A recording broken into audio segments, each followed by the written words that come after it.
Hi everyone, I'm Gus. I am the second half to World 2. You must have just seen Matt's video on the first half, which is that of the Icelands. Really cool spot, nice look to everything, nice design. I'm gonna be covering the median, which is the sort of connection between the Icelands to my personal section of this level, the Firelands. Uh, this is where I put most of my work into, contrast to how Matt put most of his work into the Iceland. So we'll begin from right here, which is the middle spawn, which is where Kuma will actually be teleported into. Let's begin. Also, you'll be listening here a song that I made for the soundtrack. Nothing crazy. So, um, we are not subjected to a linear pathway. We actually have multiple pathways that we can take from the get-go. We want the Commander Kuma game to feature expansive, sort of like, open areas where the player can jump around and leap and sprint. Uh, we don't want to be, restrictive whatsoever with the design of the game. That building over there, I'm just going to quickly talk about it, is the precursor ruin. So on a prior version idea that we had, once you completed both missions in the Firelands and Icelands, if you put the relics that they gave you into those two red and looks yellow but blue, receptacles, you would open a door that would lead you into the precursor ruins, which would be the way that both sort of like mechanics from these two levels comes together. And once there, you find a relic, which then you take a picture of, and that's your final picture for the level. Sadly, we couldn't get it to work in time, so that's that. But we'll begin now with the Firelands level. So the Middle Lands is supposed to be sort of like neutral looking compared to the other two. There is snow here, of course. I wanted to make snow for the particle effects, which you will see a lot of in these upcoming sections of the Firelands. Here's the gate to the Firelands, which once we come in, we're greeted by ships, buildings, factories, and a biodome that are all showing the name Fira and Co.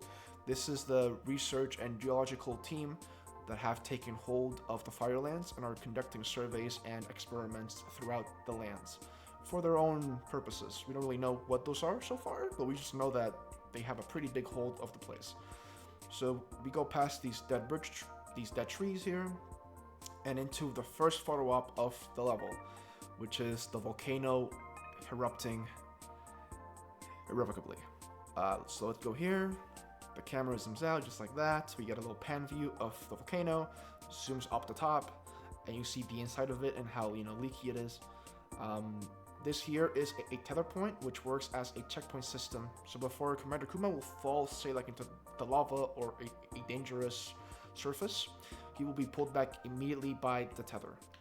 This is a way to give the player risk, but no immediate danger, if that makes sense.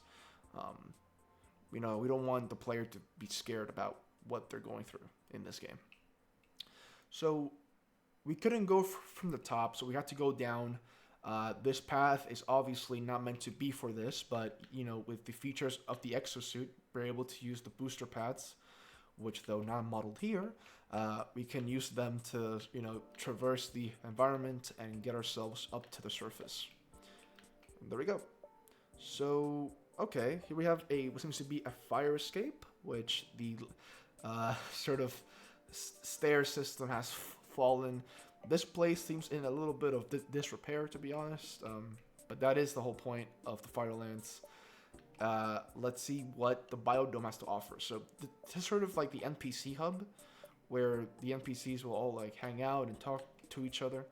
Now, one thing to note is that you cannot talk to anyone in this game, so they are just here standing around and minding their own business. This here is the Fire Core, which sort of shows the state of the world, meaning that if the fire core is in bursting flames, it means that the volcano will also be. But that being said, this specific case, apparently, it's been on fire for a very, very long time. So it's pretty abnormal. Now, there's no one else that's like inside of the compound to sort of like deactivate this. So the only person that's equipped with this job is, of course, Commander Kuma himself. So now we're gonna make our way into the compound and see if we can fix the problem. Man, the soundtrack is so boppy. Sorry. All right, now going into the volcano, or not the volcano, sorry, but the mountain.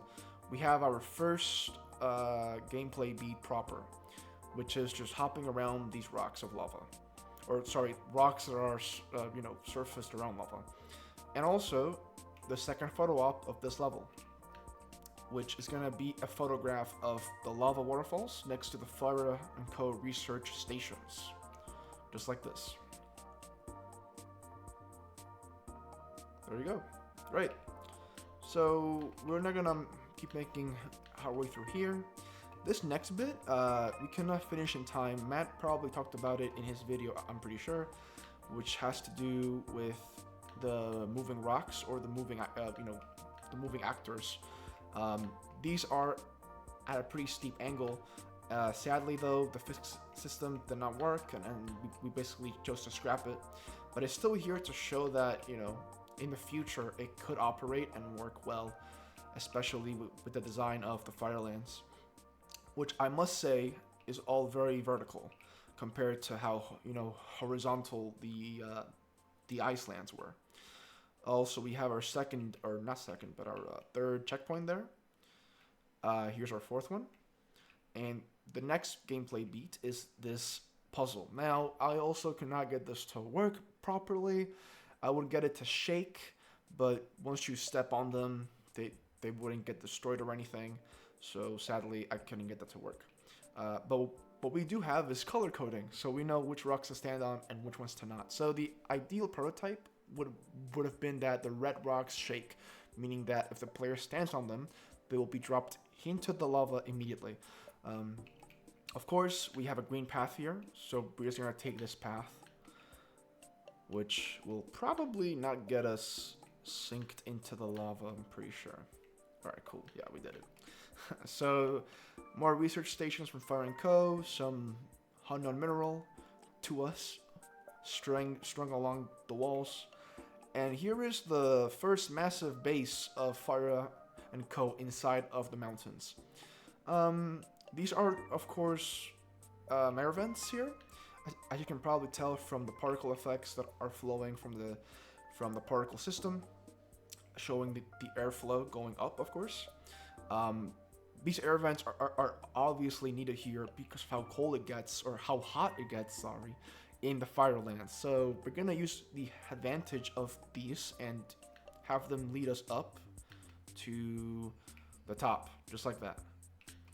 And here we are. So this glass window seems to have flipped downwards, but it's not completely fallen off, so we've used it to get ourselves inside of the proper Fire & Co. compound, which, as you can also tell, has been abandoned. We are the only ones here now. Here's the third photo opportunity, which is the Fire & Co. planet. Now, yes, this isn't the only planet of Fire & Co. in terms of control. They're actually a, intergalactic enterprise, meaning that they have multiple different operations going in different places of the galaxy. This and the planet over there being two of them. Okay, there's the third photo. Beautiful, great. Now, we're gonna go up these stairs here, which are gonna take us up to the second floor. And we're gonna use this now to proceed further. Okay, here we go. There's the next checkpoint right there, next tether. And now we're gonna go up this massive slope here. Alright. Cool. So this section is meant to combine sort of like all the gameplay that we've seen thus far in the Firelands. So, static rocks that don't move, but also rocks that do move. So these are meant to parallel the rocks from below that were supposed to go downwards, down the stream of lava. These ones were actually meant to move left and right. And, given how similar that is to the other issue, we could not get that fixed either. So we're just gonna hop over them like this. All right. Also notice that we have, you know, a bunch of just like steam effects everywhere. I think one of our main points of development was to showcase the vibe and sort of the aesthetic, the thematic look of what Commander Kuma can be, except the model itself, of course. So we have another system of air vents, which are similar, of course, to the ones that we've just seen below. And they're pointed towards that way, implying that if we use this, we're going to actually be launched past this lake of lava to the surface over there. Let's try it out. And oh my god, great. There we go. Alright, so here is the second bit of the Fire & Co. research station. And there's a massive red button here. So this window will also show us this view of the volcano still erupting. So what happens here is you stand on this button, and it actually will push down, and it's going to deactivate the like eruption. The reason why the eruption was happening was because there was a drill being drilled into it for too long, and these loonies forgot to disable it. So that explains that bit. So yeah, we go past these like massive terminals. Of course, Commander Kuma is very small compared to the firemen, which makes sense. Alright. Oh, here's the final photo op of the Firelands next to what seems to be goggles to look further into the Iceland itself, which the last photo is actually that of the Icelands. Right there. Great. Okay, now we're gonna make our way down the fire escape that we saw earlier, which is pretty much collapsed, but still standing by these looking steel beams, sort of. I don't know if it's really steel. Again, it's an alien planet. So now we're gonna drop down here, just like that. And that's pretty much it. I made a shortcut system here, where instead of having to go down the caverns and go back through the lake, you just go this way, where you'll see this bridge, which all we have to do here is now just jump across. And that's it. And now we just go back to the median, and we're done. So yeah, that is the Firelands level as a whole. Honestly, this level was really fun to make. You know, just making the like environment of the Firelands with the fire everywhere, these boats with their, you know, sails, the particle effects of the cascading fire, and the molten rock, I believe. And yeah, I mean, of course, this is to further, you know, reinforce the story thematic of this world, which is Commander Kuma combating his anger and his sadness both. We wanted to do these two emotions because they're pretty closely related to a feeling of negativity. One of them is more silent than the other, but still negativity. And yeah, by Kuma helping these two civilizations, he will hopefully feel better about himself, making him not feel these ways anymore, and move on further to what next emotional trouble he has to deal with. So yeah, that's the Commander Kuma prototype for World 2. Thank you for watching. This should be the final video of the series.